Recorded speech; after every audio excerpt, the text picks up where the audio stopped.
à ça l'émission na joking alobi ke nga basakana kananga te nga naza mutu ba compétition awa mekibo nga na yeko bimisa pardon te po yebi yemo ko makambo zo sala ayebi lonia osa ko senga nga pardon te parce que azo ko attaquer Grand Lion mais Nzambe wala le le lion de la tribu de Juda a épargné Kingai ma si j'ai l'olène de pour notre be ko sengo pardon même pas maman Mariam ce que ça qui va tout soit et nga ko ma sujet à bémission na bémission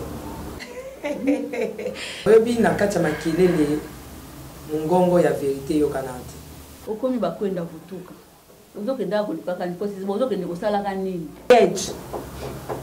après 2 mois et comme nango ya osala ba transport yesu masi ya nga benganga na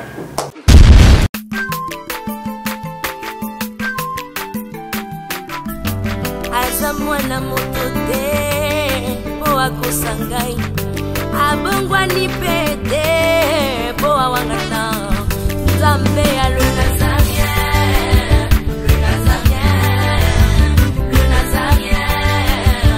David Nzamba ayebana kitoko koma mokondima atako babakolaki mafuta na mosakolima lelo yayo bolingo ebateli le Nazarien lipamboli oyo emonanaka tempeni mama kantelobi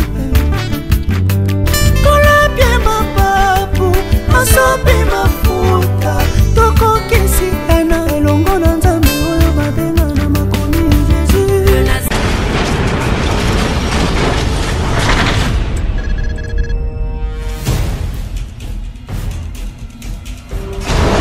Du nouveau en Europe, du nouveau à Kinshasa, Yasika Eye, Maison Nazareta. Toleisa mabota na biso pe bandeko na biso na Kinshasa, na mbongo mukie. L'histoire de Nazareta n'est pas si compliquée. Opesi mbongo na yo, kobanda na talo ya $10, $15. Puis $20 ya pamba à partir ya Europe. Bandeko na biso na Kinshasa ba récupérer biloko ya kolia na Kinshasa. Masolo ebongwani. Yambala oyo la Porsche na Maison Nazareta ba simplifier affaire. Pour tout contact, appelez Maison Nazareta. À partir de Europe, naba numéro oyo. Paris, Suisse, Pelisusu Suède. Likambo ya retard eza lisusu te. Pour ma solo et bongwani ya solo. Na mbongo na yo ya mukie, bandeko ba retirer biloko ya kolia na Kinshasa. Donc, opesi mbongo ba pesi ya kolia na Maison Nazareta na Kinshasa. Nango tolobi, bienvenue à tous. Grande est ma joie de vous savoir nombreux en train de nous suivre sur les www.lenazareentv.com. Mes émissions d'Abino Bolinga, Karobo Sepela Kanango, Table Sainte, émission de Yambela Basay Nanzambe, Obadefilaka Awa, Obaka ko décortiquer la Bible, Obaka ko fungola bana Nzambe misu, Obaka ko former bana Nzambe, Obaka ko informer bana Nzambe, nulle part ailleurs, si ce n'est que na les Nazaréens TV, bongo dambeli bino. Un caméra zo langa bangola, apabo kamona bango zo langa bangona nde ba ongalangala, ozo langa bango kitoko. Nous avons invité dans un spécial Bible balé la table sainte alléluia vraiment la gauche dans un pasteur Richard. Ministre de la Justice de la Sirinome Mkoloyo, Pasteur Richard Mangandonia Kesse na gauche nanga, bon la droite nanga, Yemei, la poupée de l'Éternel, la présidente du Parlement céleste, député quoi, Maman Tiffany Mokwa, produit fini de rapport de Tchopa Baxile Nkolo, produit fini en Zambé, bongo simple tadi bongo kabingo na bango me yamba nyo sotoke no na technique. Batela biso le mbongo tokumisa Nzambe wa salio na ngangolu tomoni mokolo lelo ya de quoi ko pesa ye merci aza mwana moto te po akosangai abongwani pete po awangata Nzambe ya le Nazarien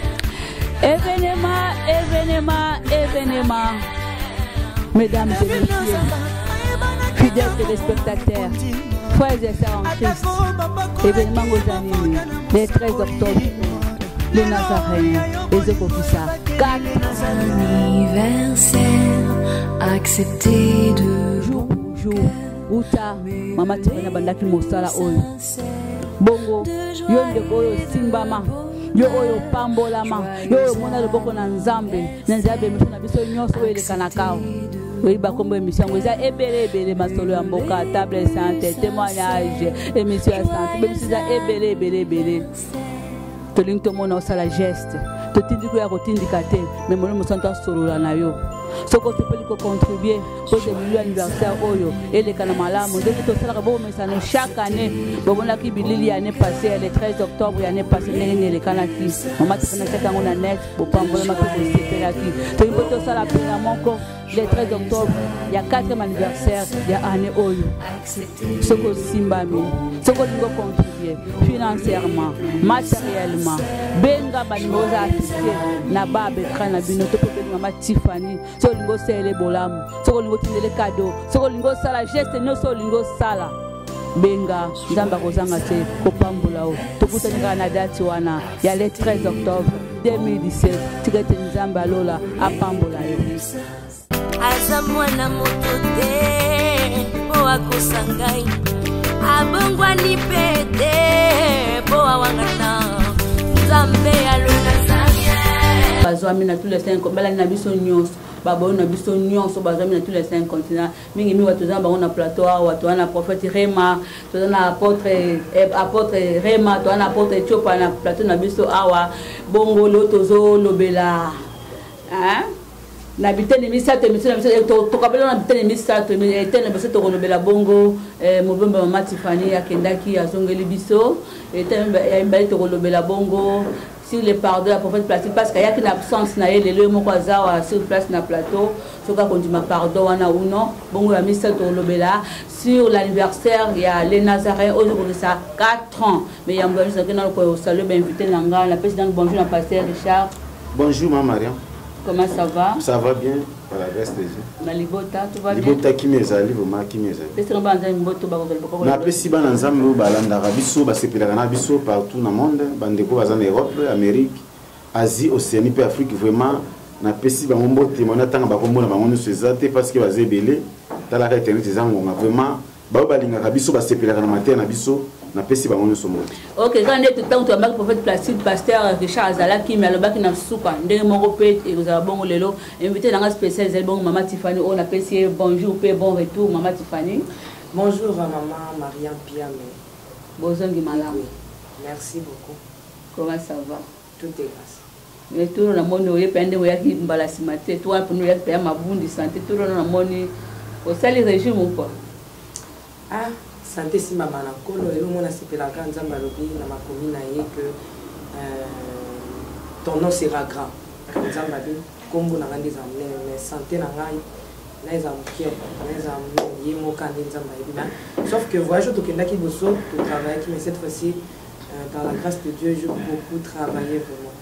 OK to comme Maman Tiffany moka to nitoye banano okomi bakwenda vutuka uzokenda kulikaka ni posi uzokenda kusala kanini? Si quand on a fait ça dans bande de France. OK. Ay boli mona ngai mapendo yango na bato ta France iko na panda. Donc la pesi batunyo surtout balinga ngai na ba inanga na linga bino. En tout cas na bato balinga ngai en tout cas tozaki toujours en contact pisika na zalaki nzambe amona bino Canada, Texas, France, surtout Belgique, Allemagne donc na pesi bino nyon surtout dans le monde entier même na Kenya même à Bukavu pe. Donc les Nazaréens zali nzamba pambola bino question les acquis c'est na komba ba kwenda butu kozo kenda ko sani ko zizima ko mika 2 mois ou 1 mois kuna 3 mois ou 2 mois non tozo kendo sala msala nzambe Mama Mariam nzambe katsa biso atia ba makambo ibele ba likabo ebele donc tozo kende koyemba tozo kende koteya ba omuna misato kisala tozo ba image donc kende koteya to kende koyemba to kisala na nzambe na ba domaine mususu les Nazaréens pe tozongi tosala la mais er to kepeli banda to ke makambo mususu ya nzambe c'est un peu ça. Ces jours les kana ki malamu siko zalaki. Oui, ces jours zalaki très bien, ces jours zalaki très bien par la grâce de Dieu mais sauf qu'il m'a sous kavana donc santé dérangée qui me kie Mais ça va. Ok, ndenge lobi bilili oyaki nango wana ndeko kotia kotiela biso bilili bande bamona mosala okondaki kosala po sima lobi ozalaki koyemba mpe koteya contenir makambo oyo nzambe apesi yo, n'est-ce pas? Bongo mama Tiffany boyembokaki otikaki le nazaréen na retour na yo ndenge nini okuti mosala ndenge otikaki mosala nzambe natikaki yango epai ya nzambe ezalaka yanga te na lobango donc natikelaki nzambe mosala na ye. Mais ça va par la grâce de Dieu. Donc, on va toujours fidèle dans Nzambe wana. On va toujours scotché, placé, cimenté, collé dans les Nazaréens. On va d'abord tout à la chaîne à Bango. Même à ta place, la coutume salée à Nzambe Zanango. Bien, le temps pour l'attaque à Maria bien. La Katia les Nazaréens. Maman, vous allez non, maman n'a pas de secours, comme maman n'a les Nazaréens. Donc, tout va bien. Ok, merci beaucoup. Wana to sengena onande ko nabiso skoti lele wa simbi technique ati la biso ba élément ya musala mama Tiffany ngende ko sala na est wana tozola na biso nyonso. L'autre banque de venir les aider. Boya ko sunganga. Ils vinrent. Yoka, bato pe mo boya ko nyasa te po ba beke ba ko payer, ba so ki bisite awa to profiter comme. Continue. Ils vinrent et ils remplirent les 2 barques au point qu'elles enfonçaient. Yoka, et comme il a cosinda. Bénédiction na yo. Et ko sala batu mi tous mutema pasi. Oso mona mutu bokanga mina ndaku. Amoni ndenge mtsamba pangoleo. Akeso mona mikolo estomac na comprendre estomac. Estomac te problème estomac ya bénédiction na yo. Hein? Et comme yo so kele ma nzambe Mungu. Mungu wangu. Nazo ngala lo bona swai. Ezo bibate. Bikisa kaka. Hein? Mponyeshe. Yango wana. Sala yango. Mais yo zo kazo sambe ma mjoka ne estomac wana beli papa telema pona yo. Balobi parki comme ça nini. Kosinda. Barke o ezaki na posa azwa mbisi. Mais tango mbisi koti akomi kosinda. Yazaki na posa mbisi koti. Est-ce que ayaki kotendela bière na mai? Ayaki po bachambisi katine. Mais tango bachambisi yakomo zinda. Muteme komo vimba. Obali muta komo vimba mutema.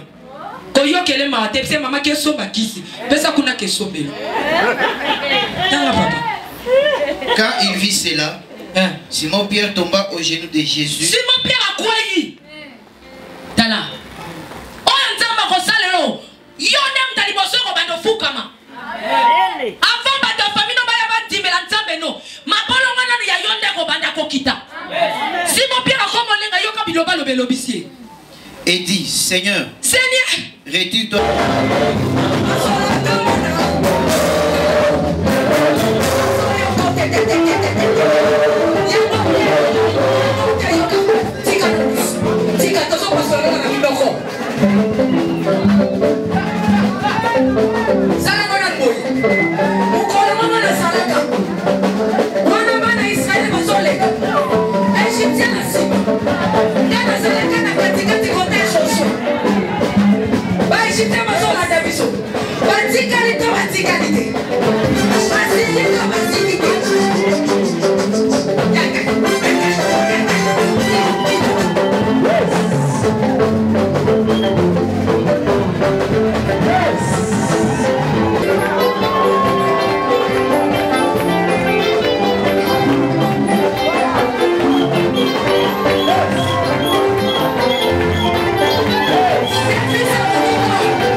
Merci Mama Tiffany mo tolandi bilili nzambe apambola yo mais na absence na yo tango ozalaki na mobembo toyambaki mosali na nzambe Placide Masese oyo yebi malamu.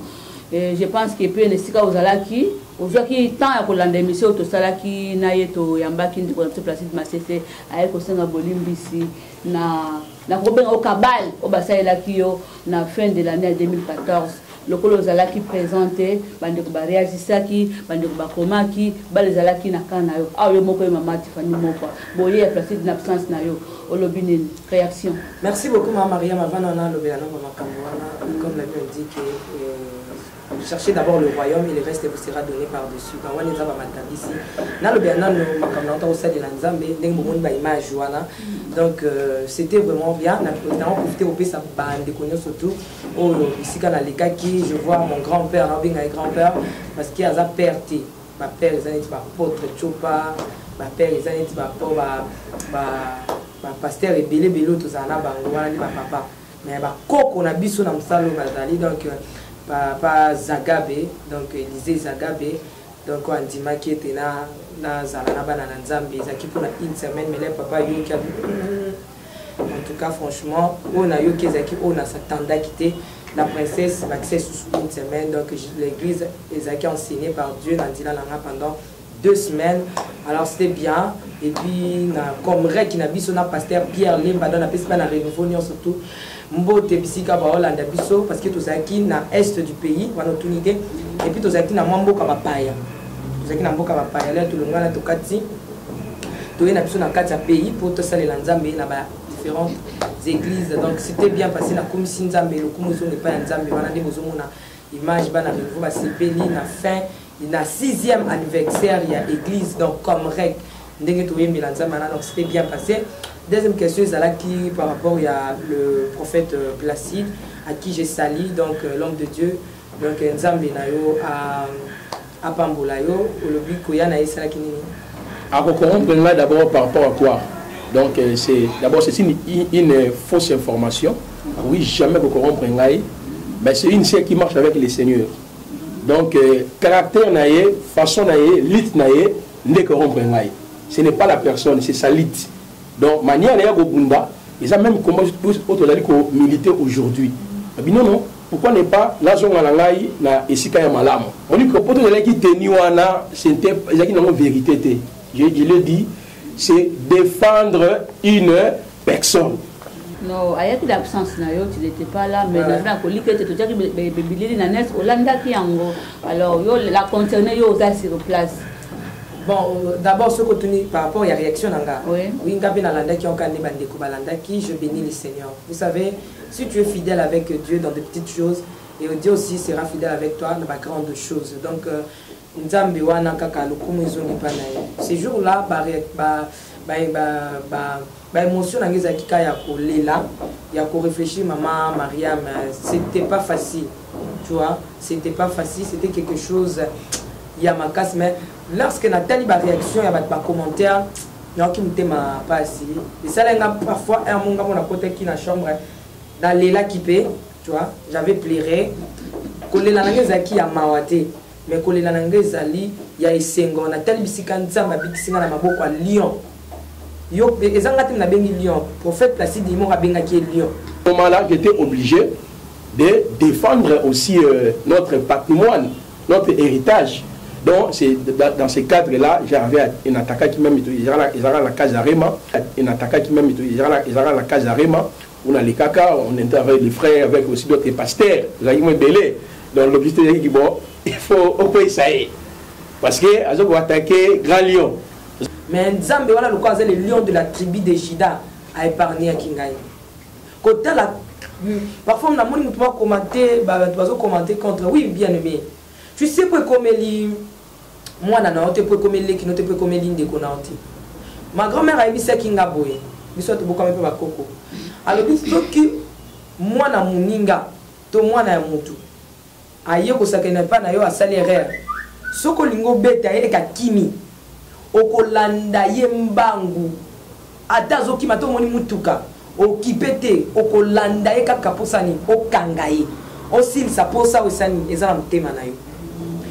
Alors, ce que moi na yo moko, ce que landiye akimi, ce que moni mutukezo ya otika, po ebike suka aroya la kananda. Alors j'avais vu dans cette histoire où na mona ki ketoza royaume mon côté. Yango fallait ba landela ngaiti, basala ba kabalwana basala makambo wana nyoso tout. Parce que ce que to zalaki royaume moko on doit comprendre l'évangéliste à qui je respecte, je salue aussi. Ce que comprenait qui nga naza mwana ni lokwa mwana wana yembaka. Nga nazali mwana na ye. Et puis naza mwana toza royaume moko alina sala bakabalo nyoso tsala kina ba prophète. Mais je rends grâce à Dieu parce que nzamba na talaki motema na nga nazaki na nga innocent na bakabalo nyoso tout parce que je faisais tout simplement musala na nga. J'ai dit merci à prophète Placide parce que c'est pas facile. Il y avait des gens qui avaient dit mais c'est pas facile au moins mutu. A osé koya ko senga pardon. Même si à celle on a soloté, c'est lui. Mais moi je crois qu'il a fait ça dans le vrai. Oui, maman Tiffany, tu comme maman, on a fin de l'année 2015. Bah moment wana, bah instance wana, il y a soit disant oh le tu es que c'est là qui le coûta, dernier moment ça n'a placé dans l'équipe. Au vivant bah moment on a n'tengeni. Physiquement, spirituellement, aux ala qui comment. Le long on sait quand même, na 2015 fin 2014, je me souviens encore c'était le 31 décembre 2000 et bandaki na mois de septembre. Ba menon swana mais et comme parce qu'il y a une zoto et il y a qui na ba décembre qui na mimoni pour la toute première fois na comme il soit l'état ba sambisanga donc ils a qui facilité. Je me souviens encore l'air na moni évangéliste excusez na ba respect na pesa qui na ngotanga communauté mais il y a moya tanga yanga na kumisa nzambe ya tanga yanga ya patina pe ba tanga kombo na mais nga na respectake et tant que papa pour coquer botanga ça non papa na ngai obi tant likambo ana ikomaki maman Mariam na miyebaka un jour na kota na chambre l'air na mona émission na boso basalelanga na koti na banda prière de minuit 6 heures témoin na ngazali na France là na loba boy na banda ko sambela na olela miyoye kitangai mais na yebi ke na ça na ba preuve que tout ce que va saluer là ce sont des mensonges et ça va montage na banda ko lela de minuit na olela nzambe na rappeler ba promesse de minuit 6 heures mais na filma on te ba relaxer que bota la ba prière mais ba tu misusu na ba montage ba filma ba montage wana ne ba salela nga prière à l'hôpital mais nga na lela kanza me na kusu j'ai aimé le Seigneur m'avait dit je vais combattre pour toi nzamba bunda ka ndenge biso to lingi ya bunda te. Je me souviens à un moment na Lazaki kovanda na limité mais je devais prendre la garantie pour la kima. Pourquoi on moni yesu tango abotami ba mage ba yo kotala ye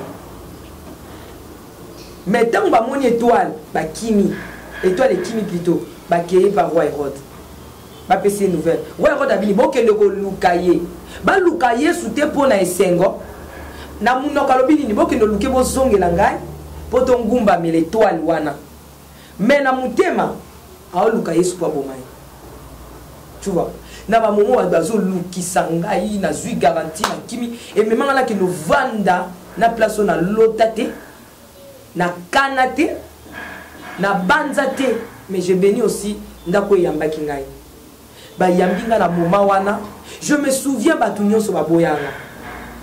J'avais un producteur à Psingano Tiffany en tout cas ndenge balobi ozando ki mon ici matin mais na likambo za monté basali kabal je savais tout cela que Zaki mensonge mais nani akoka ko lobela ngai po ebima mais tout est seul Dieu donc j'avais vécu des moments difficiles OK na yebaka l'air na tala émission na attaque na ya pamba na simbaka vitalo na flat hotel tozo lia la mutamisa Tiffany lia te c'était le quoi na ngamsa na ngami na kota na tano loko ni bache na internet tout là na kota na mona mbala moko image wana là na cliquer na kota na mona attaque Tiffany wana ndoki obike vers na simbaki ya vitalo et panzana là le panzani courait kei machine pesa ki na chargité machine kangana ba pelle ba tokota na téléphone na ngai Tiffany non, c'est Dieu là émerveillé, maman. La viva, maman, tu ne peux pas imaginer la konda. Mais na konda na j'étais tout le temps nazo sambela nzambe, nazo luka nzambe, nazo lelela nzambe, ngom sous na mona et le trop c'est trop ba tia ba image na ba télévision awa na lokuta maman même na kota na nabi na le lo vraiment na mi bomana. Pour ba tielinga ba piège partout ba luka ngai, est-ce que ba luka nga ba bomela ngai, libanda vomela mi kufela ngai ya. comment nzambe nga na osalela yo nzambe makambo to balobeli ngeza lokuta nzambe otiki ngai nzambe bolenge na ngai nzambe mwana na ngai na yebisa nzambe makambo so na koka oyebise mais j'avais béni le Seigneur, il m'avait dit je vais combattre pour toi. Amen. Amen. Maman Tiffany Mokwa, il va combattre pour toi. Bien que l'autre ebi que c'est là qui l'okuta. Mais na moment wana, ozala qui peut na makoki ya ko répliquer parce que ozala qui na télévision peut les ezali 2 ans après tu veux ba vérité. Pourquoi tu n'as pas répliqué moi ba ko tu ba image? Pourquoi tu n'as pas réagi na période wana? Na réagir ndenge nini? Par rapport à tu ba image parce que ozala na preuve ndenge tu koloba. Pourquoi tu ba preuve peut-être ba ba ko na télévision na bango? Non, j'avais laissé d'abord un moment. Oyebi na kati ya makelele ngongo ya vérité yo kanate na kati ya makelele oyebi soko zo swana na muntu aza na mayela mabe akoki ata ko bwaka eloko alokuta soka lokuta natikaki mayele na bango ekende kaka bango baza aposa lokumu me nga aza aposa royaume bazalaki na posa ya lokumu tout ça bato bakotela bango mais nga azaki na posa lole kotela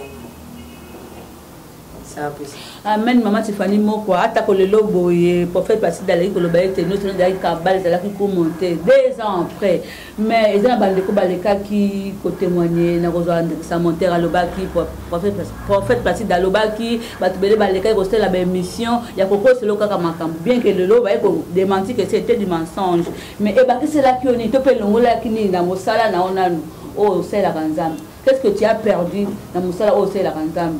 Na mensonge nous se ba formater contre eux. Non, on a perdu et l'autorité. Dans toutes circonstances, glorifier le Seigneur. Vous savez, il y a d'autres choses que le diable peut faire. Croyez que Azo Sala Mabi Nanzami, mais ça la bonheur. Oui, tango Paul, Azakina Paul T, Abandaki ko ba chrétien. Ko ba chrétien zo kanza c'est Nanzami l'amour. Ozo mi benga ba chrétien, pour ani ozo mi benga ma boye azo boma. Yazo kasi ko sa bola nzo kande. Azo Sali Nanzami Mabi la bimela bi pour cause de persécuter. Donc c'est un peu ça. Bakanisa il aime sous bon ça na ngai mabe.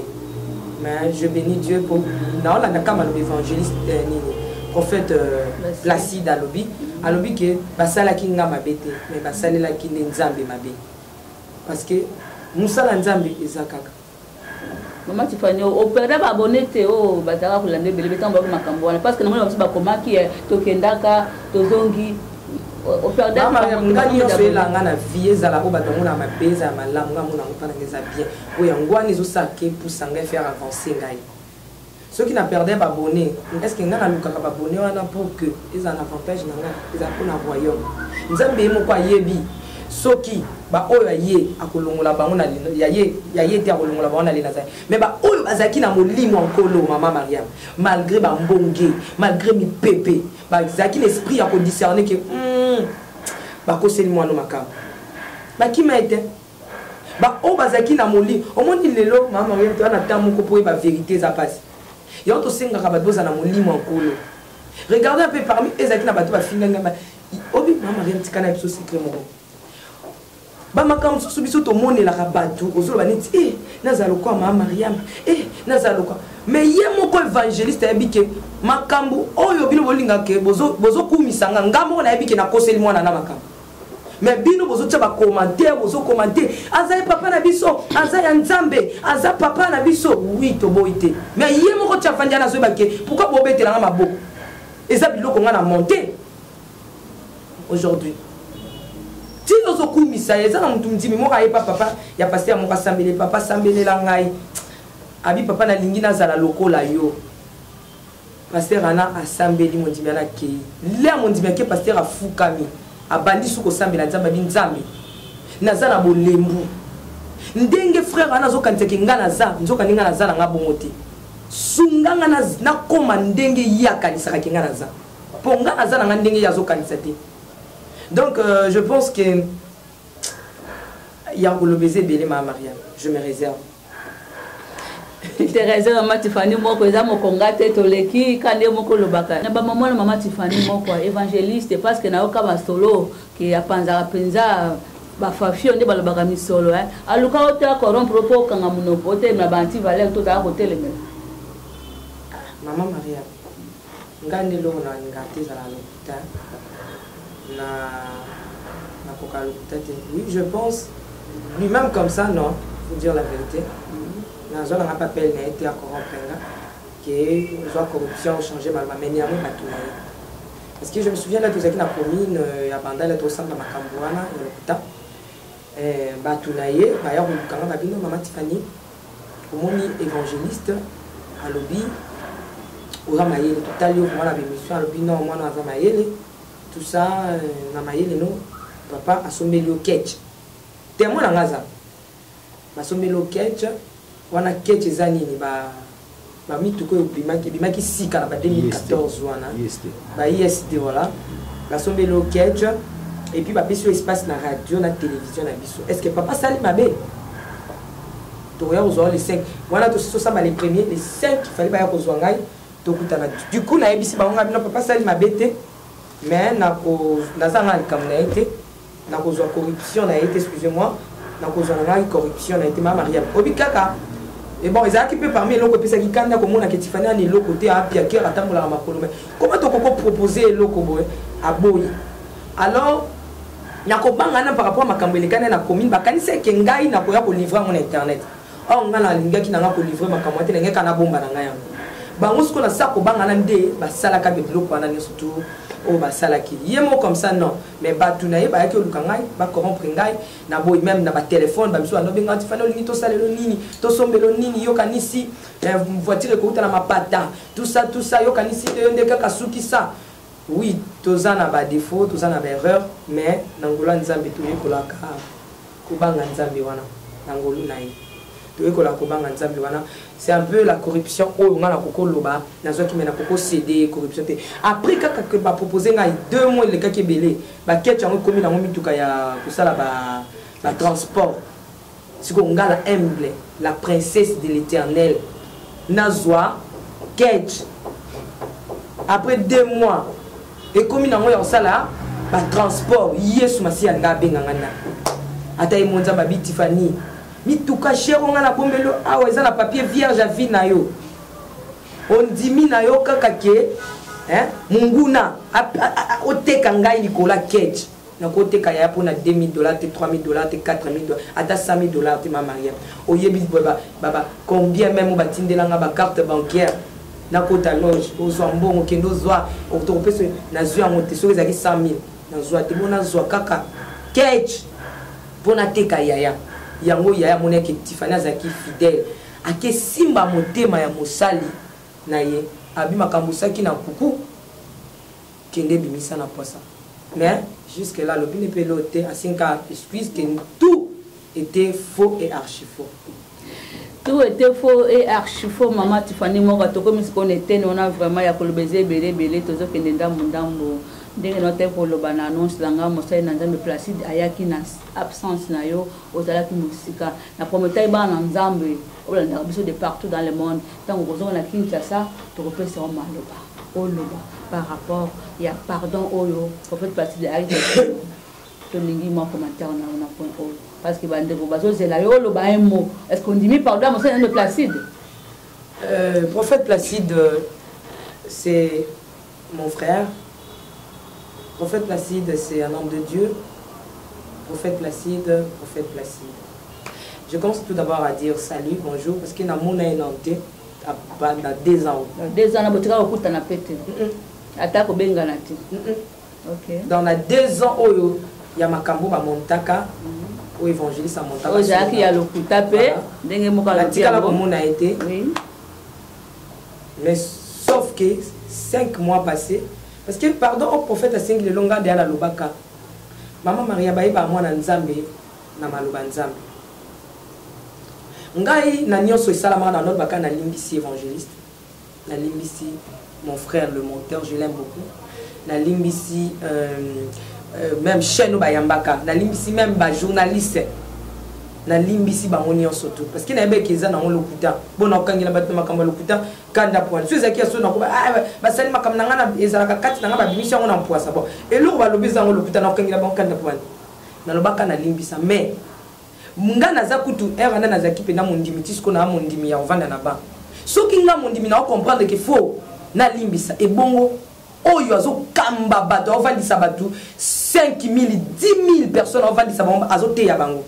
Est-ce que boyoka ya leka na tefa bakena na limbisi tifani kuta sala émission na joking alobi ke nga basakana kana ngate nga naza mutu ba compétition awa mekibo nga na yeko bimisa pardon te po yebi yemo ko makambo zo sala ayebi lonia osa ko senga nga pardon te. Or la Bible nous recommande et loko efandisi christianisme za bolingo même atanga la saki ma bango ya amona ma be soi-disant à cause de si tel cas mais aza mwana na ngai à seul erreur aka mundu l'obipe na ko te ya ye la meilleure des choses qu'il devait faire ezaki ya ko binganga soit ya ko yeba pourquoi mais tellement ça na posa ko yeba te mazande na makoki ya ko monter parce qu'il a l'argent il a fait ce qu'il a fait. J'avais déjà pardonné moi de ma part avant. Et le pardon du prophète Placide, je le reçois avec beaucoup d'amour. Et Ningisa qui n'a vraiment ça bien mon coco qui imaginé. Naïbisi prophète Placide, oh sali, omi kiticité. Mais Nzambe wana oyo. Pour na yesu ça pour ngate. Qu'est-ce que moi je peux donner à prophète Placide? Et comme si j'ai l'olène pour notre bébé aussi mon pardon maman Mariam. Ce que Zaki va tout soit et nous comme sujet à bémission à bémission. Parce que je pouvais même faire les émissions à répondre à place à Zaki même na téléphone. Bon yo qui t'engoté. Bon ça n'inité mais je même na téléphone hein. Moi je suis un enfant de Dieu. Je des erreurs. Mais naza moi na Nzambe. Je peux pas faire ça. Na ko sala ngoté. Na CP la kobi ko ya ko singa pardon public qui boye. Non prophète Placide que Dieu te bénisse. Et ça peu de choses té au moins qui m'a comme tout ça là qui na police na limite qu'on a bima la mise sur ya monde entier na lo bakiza l'hôpital. So ça non nzamba na convaincre mon tema na yoté. Tu ne peux pas le faire. Je dis prophète Placide na kanisa ba bon moment oyo to lekisa na mosena nzambo na kotanga te na ko rappeler on.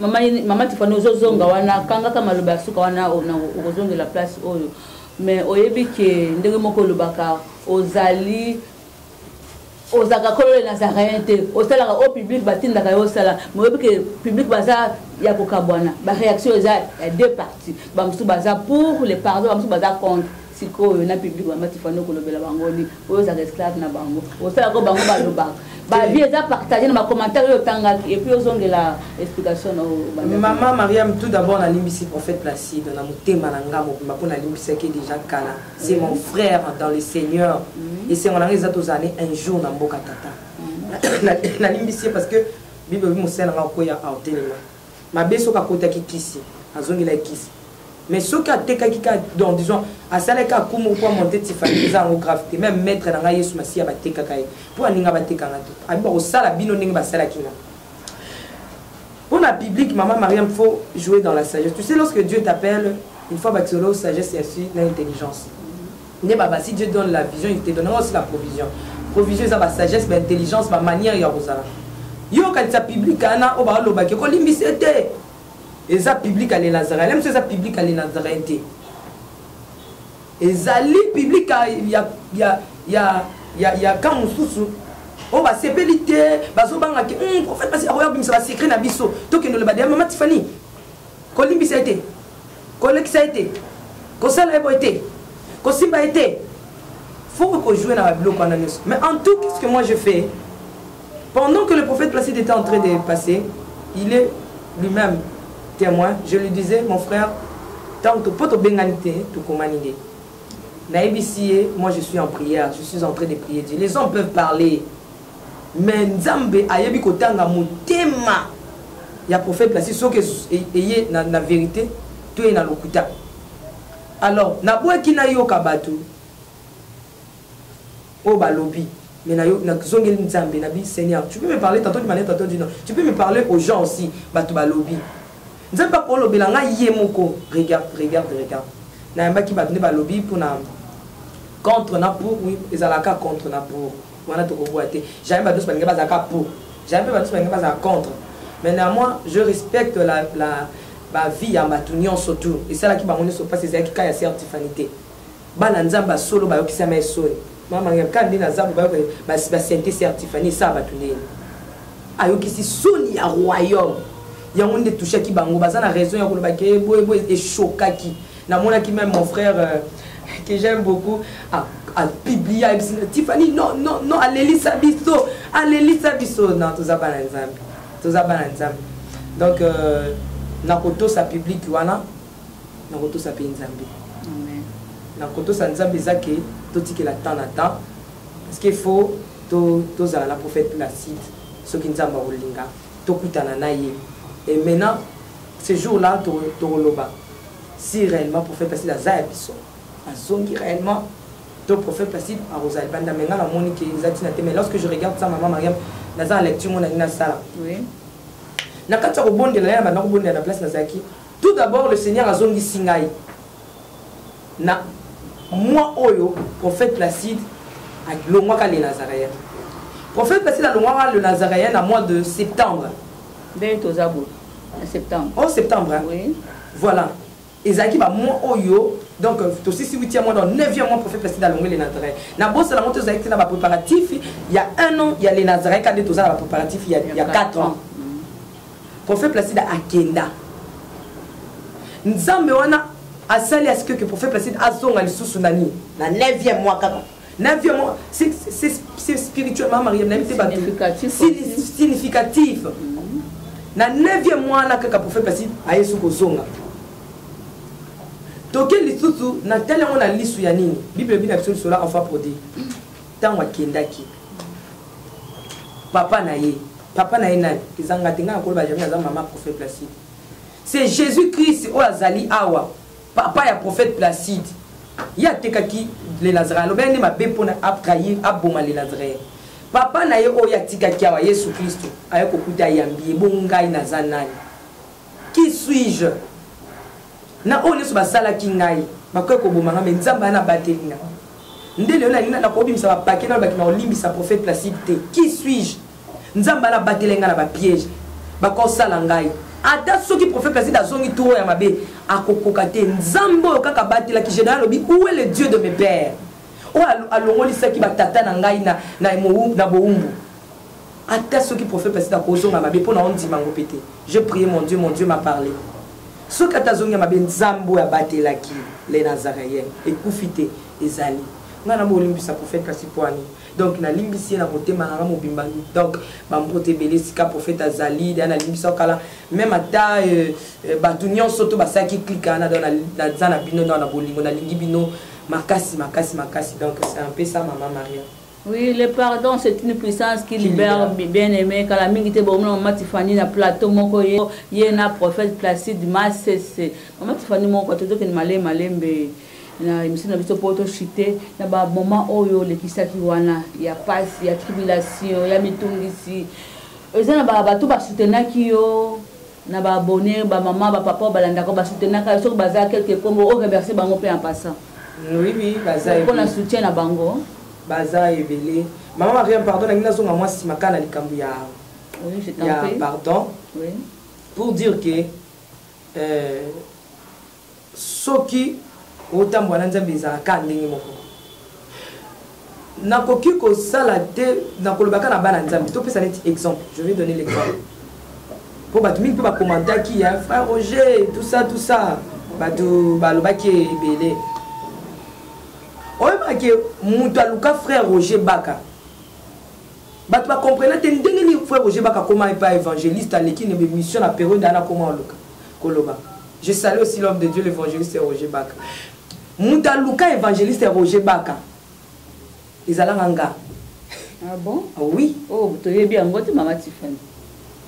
Nga Mouta Luka, l'herbe menace et les gars. Trouble les gars.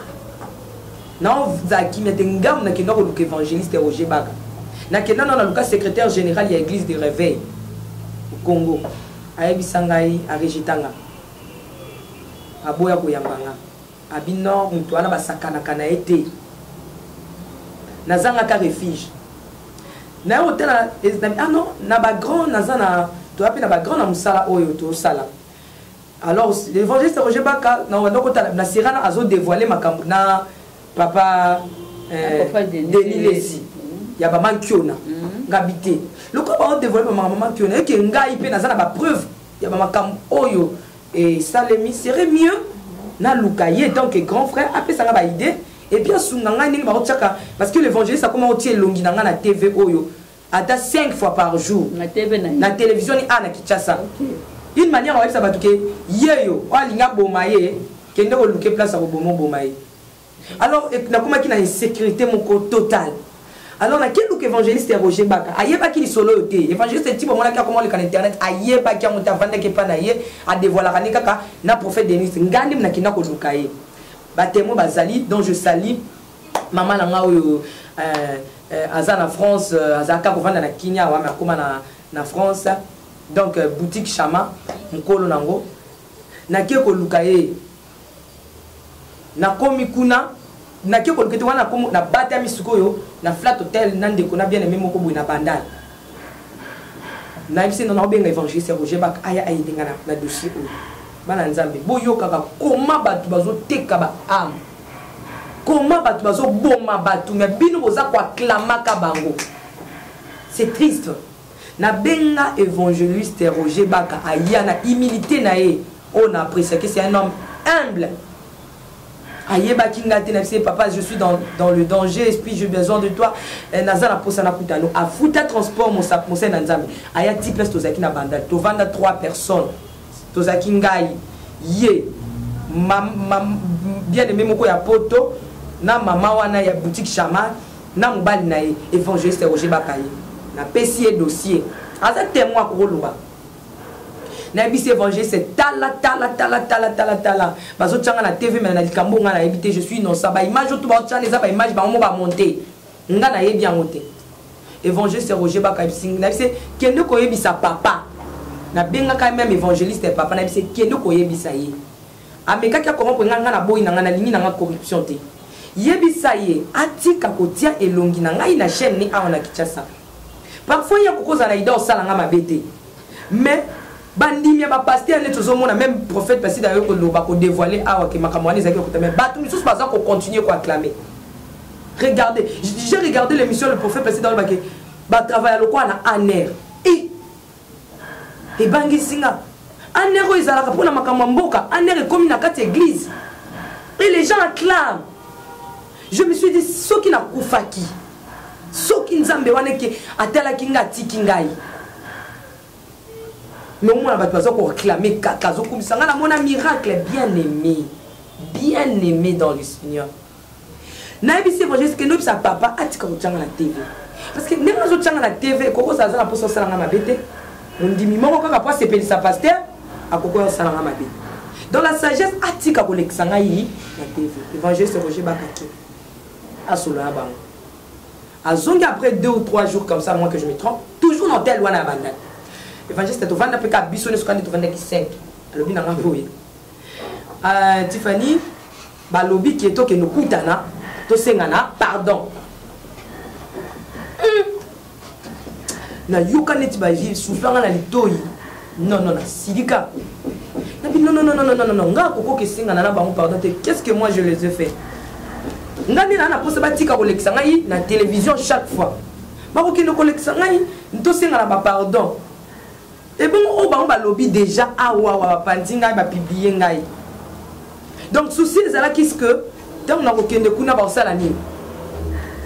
Ba soit caméra cachée, soit caméra souci ka que peuple de Dieu ba mona ka to kutani na bango ba Tiffany auto senga biso pardon. Même si évangéliste je ne peux pas. Après, j'avais pas compris qu'est-ce qui s'est passé réellement. Avec l'homme de Dieu que je respecte beaucoup, que j'aime aussi beaucoup, mon papa, l'évangéliste Roger Bak. A comme collègue, à celle de l'émission, il y a un monteur. Après, il y a un monteur et Kendaki. Donc, ça m'a permis qu'à côté ça y est, à découvrir ma cambo ébélé. Bon, je ne sais pas ce que je peux dire. Qu'est-ce qui s'est passé avec l'évangéliste et qu'il y a Tika Kinga, à Komaki, Kuna totalement. Na kokoye banaye loko le kanate mais muta benga évangéliste Roger Baka na dossier wana ezalaka ngani mna benga kai papa naza na danger parce que c'est un vieux que na bande ko apprécier ti le on apprécier ka ndenge ya bande ko tia ba film ban na mona ki vraiment ki yene mtako il a l'amour de Jésus-Christ yene mtako ki ko zo par ya royaume et nzambe loko la yebi ki Roger Baka za ye akokotiki longtemps kuna te apikoli ye azongiseli ngai ye lisusu abi moto oyo lukaka okenda kobe c'est spirituel mama Maria mama tu veux koloba ete pa kota ki na clique wana basala ki franc commun kuna contre yo bon na koloba en d'autres termes je ne sais pas mais ngana expliquer bato mayele ba loba o ba koloba mutu abenga évangéliste Roger Baka na dossier oyo mutu liboso pour que akekuta na évangéliste ya limité ayebisa yeke atika kotia elongi na TV zala kanga mais ti ndenge évangéliste Roger Baka koma na kangwana koma ki na kangwana akomusa la émission d'ailleurs film ko ta bengi ngai alobi na ngai que to sale le papier émission ngai bisa kai bon o il est kana kana ndenge évangéliste a changé maloba na tikana na nga ko comprendre sous tes mecs Dieu merci ndenge nzamba kenda ki penda ko kota l'homme de Dieu évangéliste na kati ya libulu na poye baba vérité les lois comme ko dévoiler sous les lois comme la vérité moi les Nazareth a comme sous donc papa ya les Nazareth papa penza frère donc parmi batroyo bazo ko faire avancer l'œuvre de Dieu et que de liboso na les Nazareth donc évangéliste a sous ko batisama obi poigné pour nzamba tala ki mutema na ngabi ozaki na posa ya Roger Baka bo travailler na ye nazo zongi c'est la yo ye aza mwana na nga na yebi ya kielongo la Roger Baka abi mutu no lukaka pour que ozala na yo kimaka refuge pa na ete soit il a zone ici le l'évangéliste Roger Baka aza les Nazareth de deux nzamba zone senga suna prophète Placide et tikali pe monter fois ya maman non c'est pas quelque chose à forcer maman Mariam te au cas où est que pardon maman Tiffany non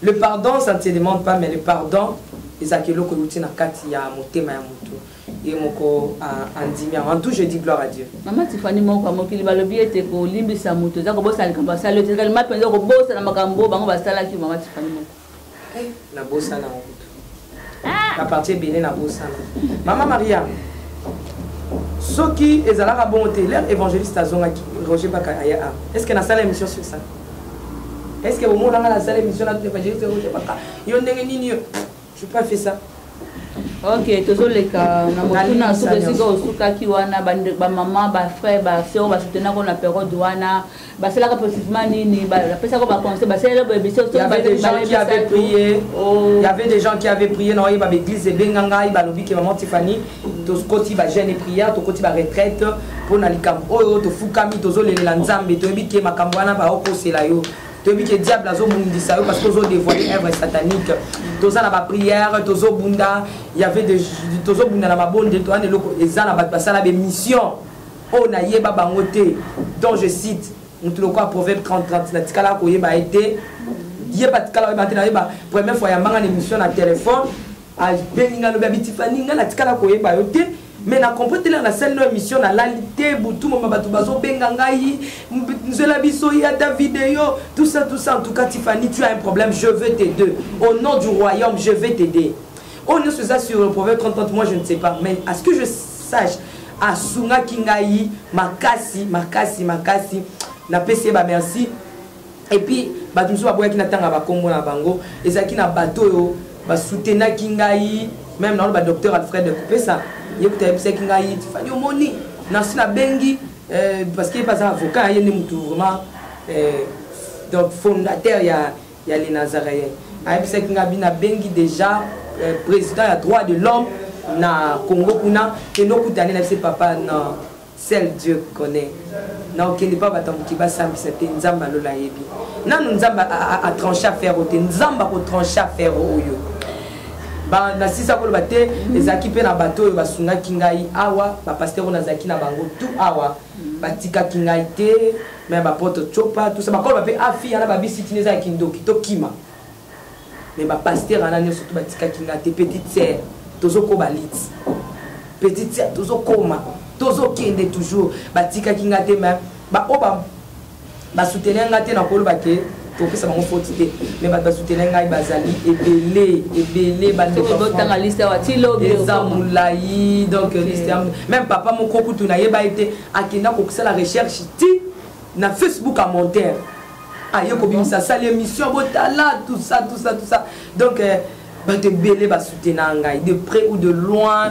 donc ba te belé ba soutenir ngai ba te belé pe oyo ba tika kingai mais ezaki pona kembwa tata événement les équipes na gloire nzambe monana bo mona ke lelo bato ba dévoiler makambo sous certifié ils a bato musu bazo sala litwana donc ceux qui ato bomaki certifié ba que na 2017 bato monza ba bongisa ki ba ko masuko ya ko yebisa ba secret na donc c'est un peu ça bato boso ba payer kaka prix ata po bato baza partir na faut décide ba payer ki prix ba révolution nyonso ba payer kaka prix de payer ki prix ya milliard ya humiliation wana ya makambo belé bon to communauté na biso amisa tu émission à lelo zali bongo. Il y a 4e anniversaire, il y a les Nazaréens de Bozo na sport na biso et pour la bongo le 13 octobre. Il y a moi Otozo banda bien aimé maman Tiffany mon moi na Koli jour pour jour. Vous allez connaître ma c'est qui 0 année, 1 année, 2 ans, 3 ans. Le 13 octobre le Nazaréens comme 104. Au bongo 6000 maman Tiffany mon. Alors moi pour Kiti, ma commune ba na kati ya ville province à Kinshasa. 4 ans il y a Makambo. 4 ans ya Bonzambe, 4 ans ya ba réalité, 4 ans ya ba épreuve, 4 ans ya Makamé jusque là et Bénézer. Le Seigneur nous a séparés. Amen, amen. Sauter. Donc bah préparatif et salut na moulin mon corps. Ya on comme peu ba chaîne bazo fêter yango.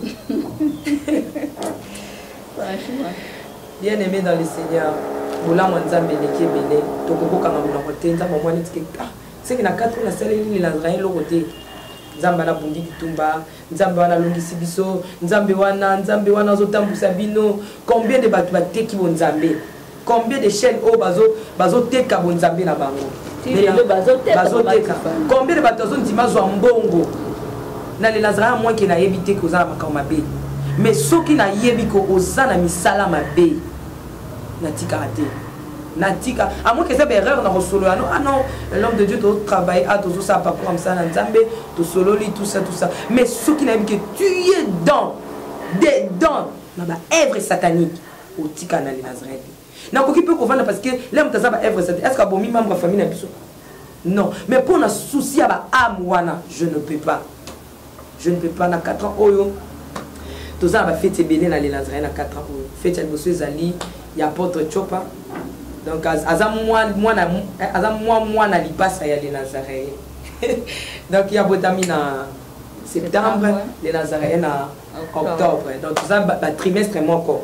Donc fête algoso na yé livre na mamanza na nga kiteke kuta musika tout ça na fête ya Monseigneur Nzambe, l'apôtre Chopa.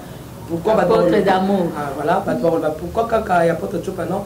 Parce que écoutani na fait un témoignage naïe. Ok. Tu vois, il a commencé son témoignage et comme il a souka, il y a des gens qui ont fait ce cadeau.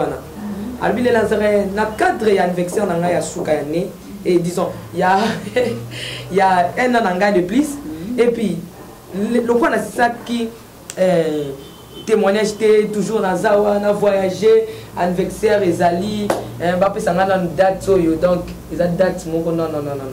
Le 29 septembre, tout Alboso, Nabos a l'homme de Dieu, Azala Kina, pasteur, apôtre, Nabisom sous la fête Kinaye. Mais à tout Albi les Nazaréens, je vous fais cadeau. Et c'est le coup, to sengiete, mais il y a un peu de cadeau.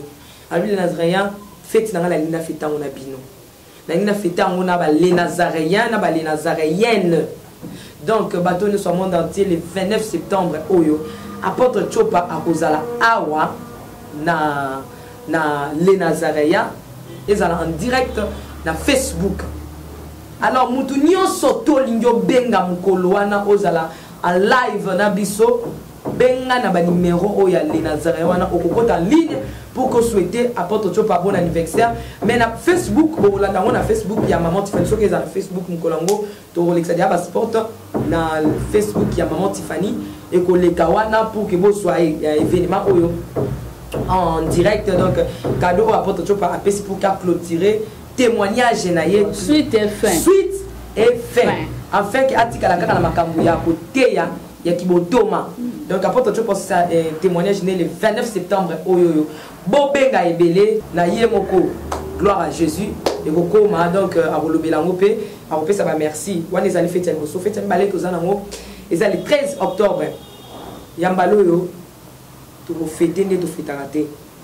Mais les Nazaréens, Nangola Nzambe, tous les mabongisimo ko photo kende ko rendre visite, tout fêter là bas ata na baveuve ata na bavieillard tokende kuna mbalo tofete tolia gâteau te biso toa makasi tokenda bato baza faible po nzambe ana mpona kolakisa ke nzambe ana zwi le nazaréen na faible commencement toke mpe mpe bato baza kose sentir faible tokende kotala bango tosepela bango ya mwana sur ce j'avais vu apôtre Chopa, papa Roger Baka que j'aime beaucoup à ça qui m'appelle mais jusque là à 10 francs dans nous et comme les bisoté na m'appelle oyo papa Salaki le deux papa Salaki apôtre Chopa na bolingo bazaka nango ko na chaîne na bango na évangéliste Roger Baka tout le monde t'appelle mon côté mais il y a monté ko empêcher bisoté to kende ko vers ba veuve na soit ba orphelin donc to fêter tout na ba orphelin na ba veuve ndé ya moto sala tozo bongisa bo sunga biso vraiment na bolingo nzambe pardon bo partir à moi 10 francs 100 francs na bolingo nzambe pardon nzambe na robosa na te les nazaréens za posé ki tala ba orphelin na yo les nazaréens za posé ki tala ba veuve ba vieillard na yo longo to kende to kabola sikrim ko mama Maria to lamba pende sika moko to bini to beti nzango na ba veuve wana penza surtout maman na nga mailo isa na mona kala donc to kende tala bango c'est un peu ça significatif c'est ce que Dieu m'a mis à cœur. Et puis, deuxièmement, tout ça, un moment, parce que chaque année, les Nazaréens, les Nazaréens, et côte à Kamé, et tiens, quand on partait, non, ils ont fondation, base, les Nazaréens, ça là. Donc, il y a les Nazaréens. Tout ce ça a significatif. On a recommandé à Bissot, on a moussala, on a moko. Oto pesa kayango aloba maloba akanga 4e année wana on zo mona ke les Nazaréens zo sala. Alors cette fois-ci pe kozala alors l'homme de Dieu oyo toponi parce que les appels anniversaire nae cette fois-ci ils apôtre Joseph Chopa donc ils ont anniversaire nae tout oyo yem to akoya ko kanga 4e anniversaire parce que année wana to pesa ki ezala ki maman mari to pesa ka pasteur Timothée mutu to pesa kaye to je me pense bien to le baki to tchaki tapis et puis tu peux ça qui na ventilateur mon papa malamu ça nini et yana les Nazaréens mon papa sika talaka ba prophète placide ba zongi donc mon papa sika nzambe asali ka 4e messi là nazo zongi c'est là yo soni oyo wana ba pesa kio na mon papa ya sika na sokoli soni no donc ezaki significatif nzambe ana sali et puis na monique tapis to pesa ke sali likambo parce que tozo yamba ba sali nzambe sika to éviter to sombela nzambe ni parce que chaque année to somba to sala ba bongo na ba pasteur nyos ah non leki kuna to somba ki lumière to pesa ki mon sala nzambe moko a sala ki en pleine église ba to mona ki les kaki et année oyo ils a apôtre Joseph Chopa donc akine déjà ko lukasu nzambe ala makasi pour mkolo ana na 13e anniversaire to ko yakaka awa asaki c'est un peu ça et puis na 4e anniversaire ana ba to balingi ba pesa maman Tiffany ba cadeau et ça listumute butu na moi ba combat to swaka donc so ko maman Tiffany pour l'avancement et l'œuvre de Dieu, tu peux sur ta oreille, tu peux sur même à ta moutou que ça est tout le temps. Matifani soit au pona au salaire les Nazaréens et faciliter le transport. Matifani n'a tindi caméra au pona les Nazaréens. Maman Tiffany pour nous encourager biso na foi oyo. Tout ça dans le Seigneur maman Tiffany, maman Maria pardon. Au moins ils sont fiers dans le royaume. Cause à l'année tout ça pour la jeune fille na bino. Maman Maria vous avez jeune fille na bino oyo. Bazana kati ya bonzambe bazo salela nzambe beaucoup qui peut encourager donc ça pour la fierté ya royaume ba la princesse ba la poupée to zali donc tout ça bana oyo to na makolo na bino ba papa na biso ba maman na biso fo bo tout aka tolo ndenge nzamba azo batela biso toujours tozo ko isabende l'été donc le 29 septembre oyo na les Nazaréens n'oubliez pas aussi le 13 octobre et le 13 novembre. Maman Maria, mon beau anniversaire, il y a la princesse. Amen, amen, amen, amen. Maman Tiffany, moi, vraiment, c'est pris l'intervention il y a après-midi à l'élo. Mais Maman Tiffany, tant de nos autres cas, vraiment, bande konanga. On le bel au mon côté. Vous êtes pour ça, tout perfectionner, mon salam, tout ça, le bel aux zang, le bel on te Maman Tiffany, mon. Tant de tout. Zamba touche à la mité, ma batou, Maman Maria. Et là, quand on a volé, on a basé la nzambo balé kaka awa. Na mina badole ki la nando. Pardon, na banana ko se na basé la nzambe nyonso balé kaka. Si réellement au sein de Nazareth nous avons des hommes de Dieu. O ba bundi na biso lita bonzambo tozoko ba to sam sala nzambe oui.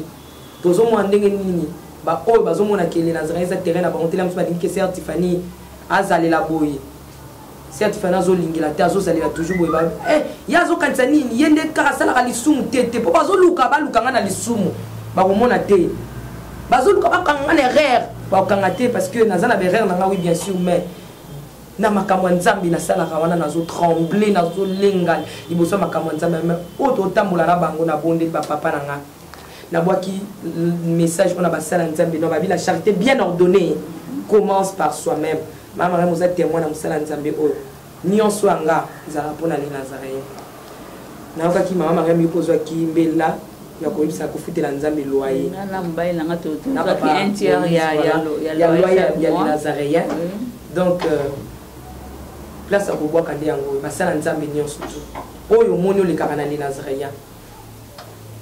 Même à la quitté beaucoup ça va message beaucoup ça va papa la question les Nazaréens la charité bien ordonnée commencer dans la biso moko ngamo déjà nazala déjà kuna 100% à part nzambe ninga soutenir la biso ngamo nazala partenaire à les Nazaréens numéro 1 donc mon ça nzambe nyo soto amoni ba papa Bruno ba papa Timothée ba papa José Belé ba prophète Dada omoni ki okobani pe cette ba pote chopa écoutez za kolobate okobani soutenir les Nazaréens ata obi ke nazui charge ya kofuta monteur ngai nazui charge ya kosomba caméra ngai nazui charge na participer na maman Mariam na couple piami tozui charge à loyer nzambe au pambola nzambe abosana te mais na bala nyonso ya nzambe watikali c'est pas quelque chose à forcer ce molimo nzambe sololi na yo soki nzambe ana convaincre soki na les Nazaréens atali te ya moko ebetaki mutema na yo tozolela nzambe otuna na zaki na posé la mola tsenga te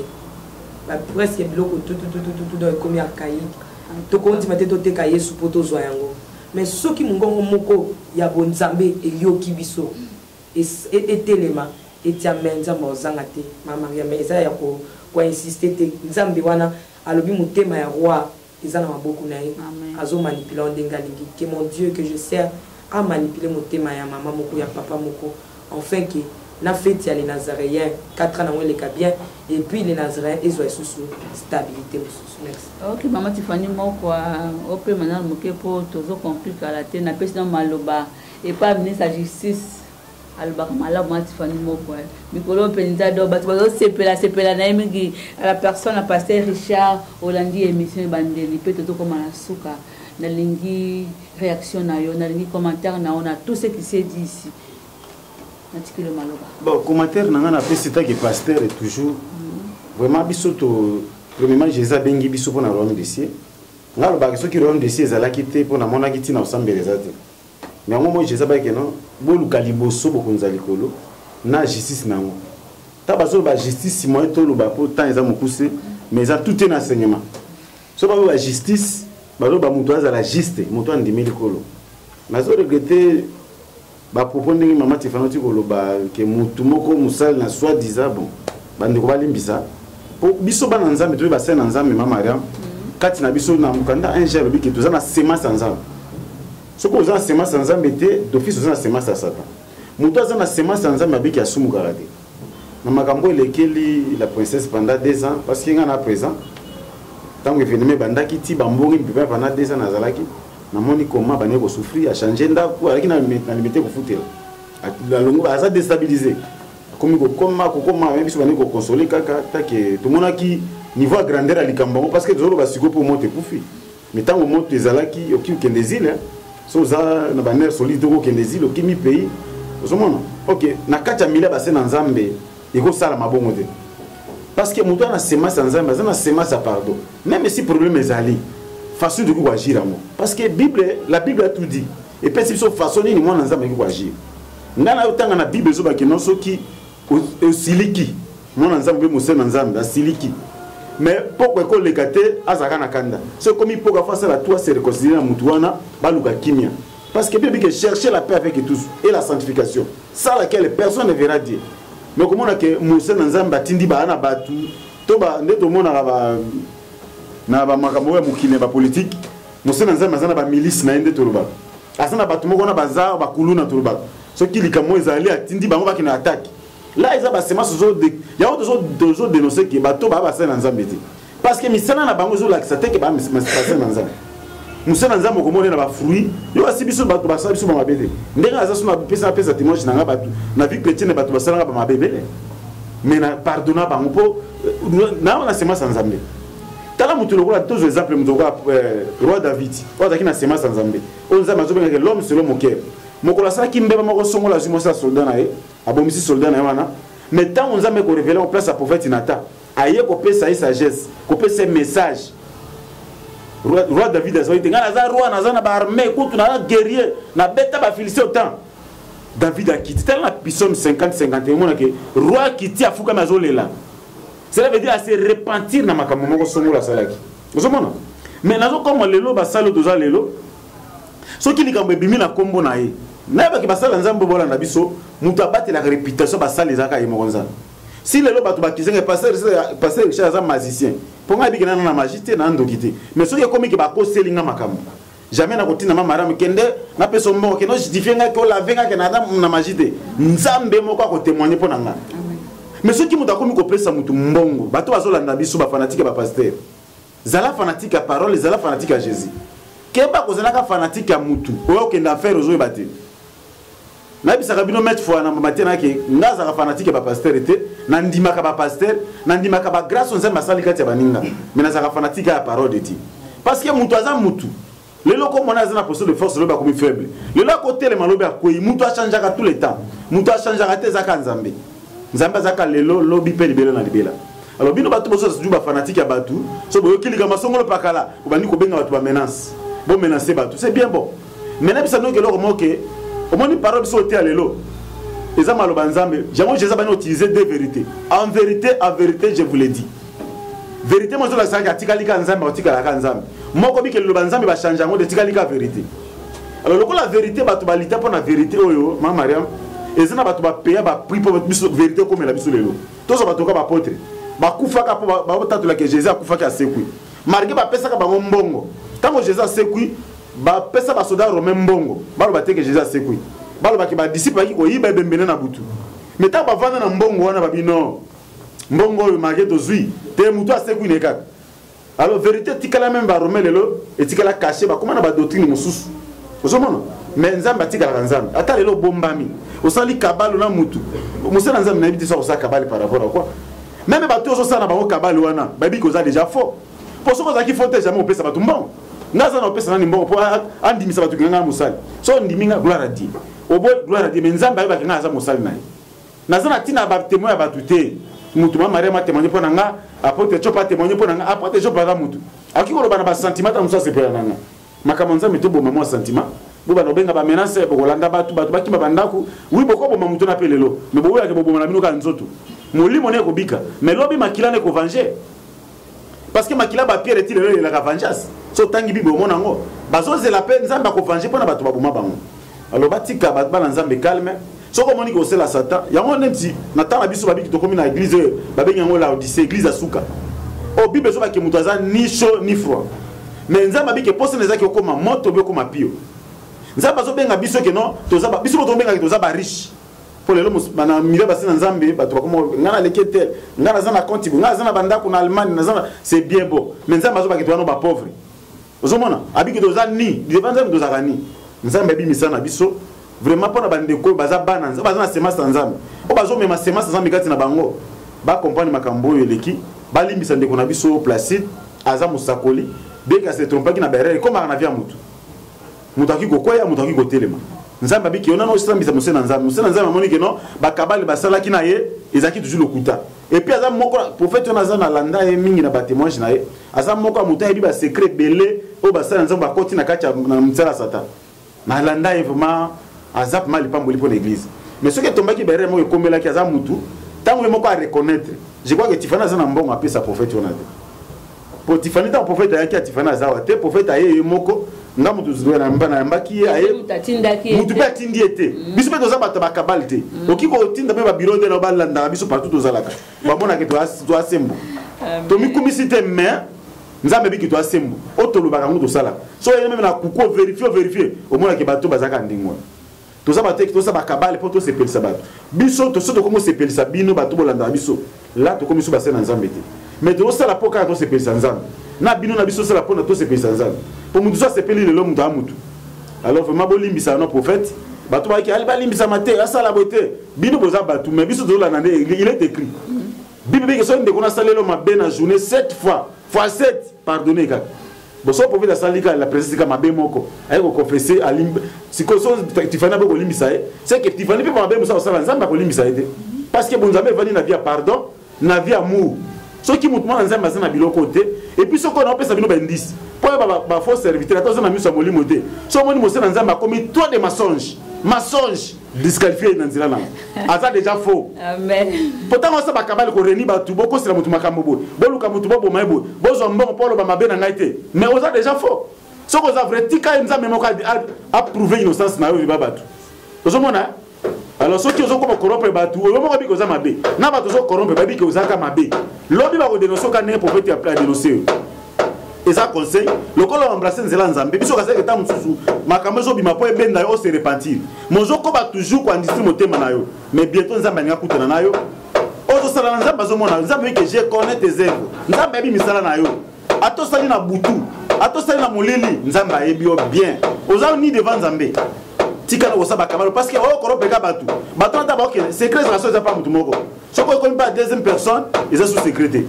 vraiment la pesika ba mon conseil ba meka pe ko limbisa bande ko pe ne tifana limbisi bino bo limbisa azande ko aza pe kabo je crois etanga ko lekana ba mission boko yoka et puis ko bénéficier na ba grâce na katina le pende ko tika lika ko sela batu bakabale lo ba ki yo botamate ba ke nzambe mutasala oti musala za nzambe mutakufa za moko Jésus Christ yo zaka soki musali oyi kosala soki po ko ki ko telema soki poza musala sata yeba ke place nous a réservé Jésus revient bientôt o ko korope bato ti wapi ti o korope ba nji ba ko tuna lola na ndimité vraiment changer position na yo pour le ba intervention na ngeko zala ngwana vraiment to za ba na nzambe to limbisi na to za na mundu wana parce que o azangi bolingo amona na nzambe te parce que bible lobi yango bible zo ba biso na mokanda Jacques non si vous m'aimez gardez aussi mes commandements comment to ko inana to inana et là on accepte va disciple à Jésus à partir bolingo moninga sala mabe olimbisi je peux aussi mabe olimbisa c'est ça et zala bongo vraiment intervention na ko sala pona mokusi pona tango ya mona mama.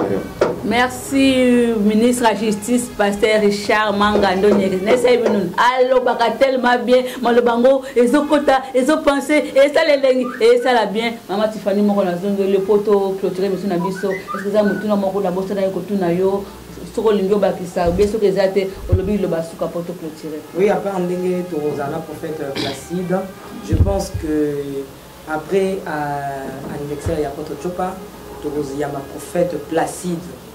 Moi là to ba to ya ma prophète Placide mususu ero déjà asimbi musu asimbi konga. Musu asimbi téléphone abenga. Musu asimbi nzanza bamba ti to ya mepona to ko sala ndenge bible lobi to ko benga prophète Placide pona buzoba te. Tokobenga epona to lia esika moko. Moi je vais faire ce que la Bible me dit. Na c'est enfant prodigue. Tango akenda ki azongi. Ba bomita ba toko lia. Le Nazareth a fait donc moi été. Donc toko sala na prophète Placide parce que na bossa na kate le prophète Placide akenda ki. Na un an le Nazareth to zaki na cadeau mo to salela ki fa to pesa na fête. Mais to surtout quand prophète akenda. Ce jour-là, ça sera vraiment quelque chose de bien. Mais Akoya n'a pas dévoilé Titi.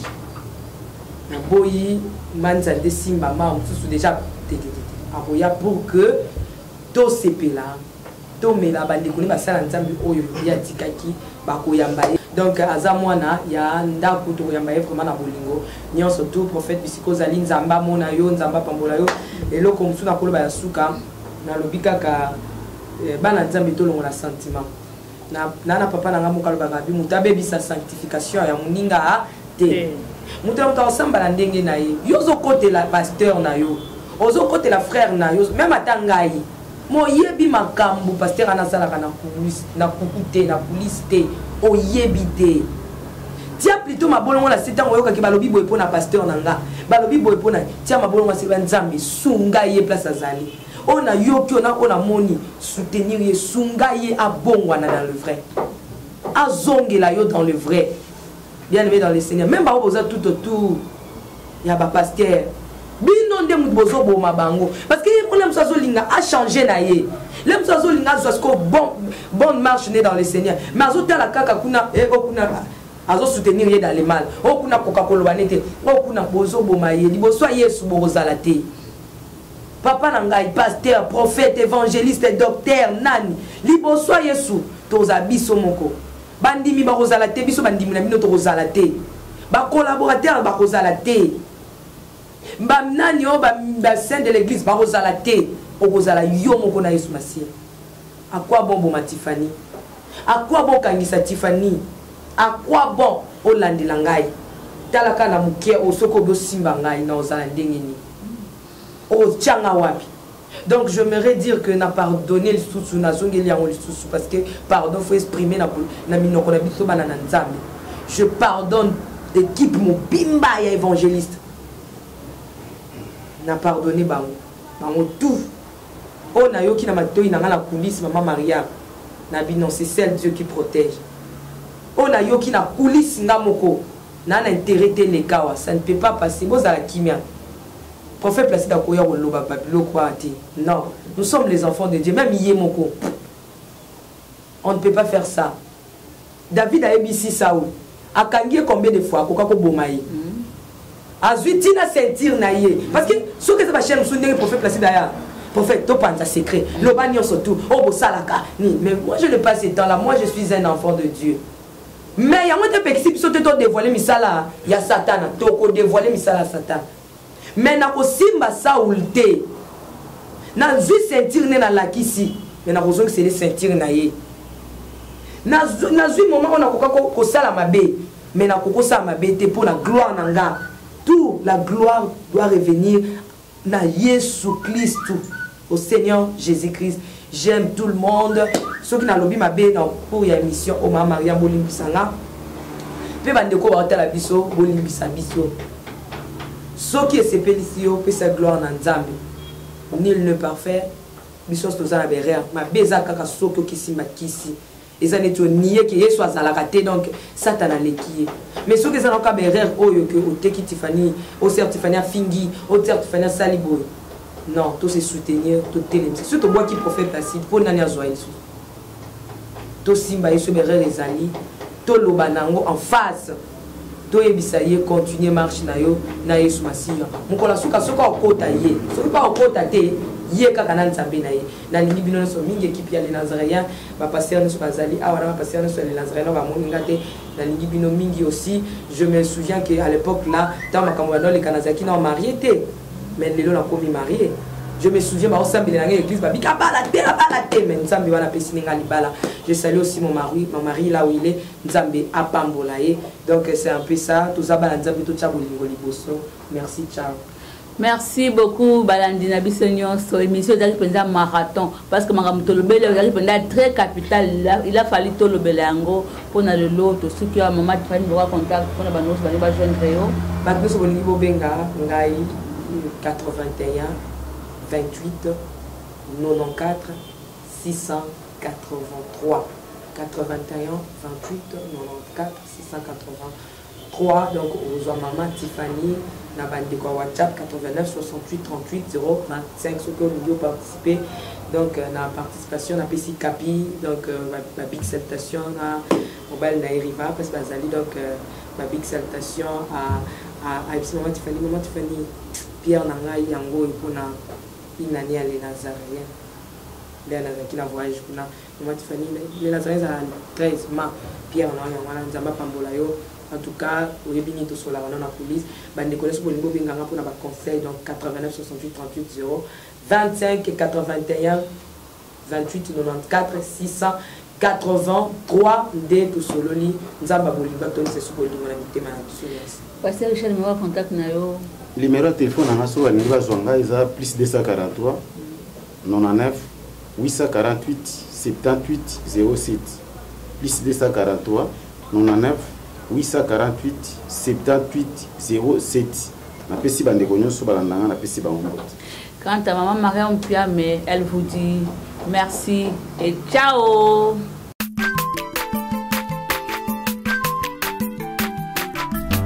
Aza mwana moto te po akosangai abongwa ni pete po awangata Nzambe ya le Nazarien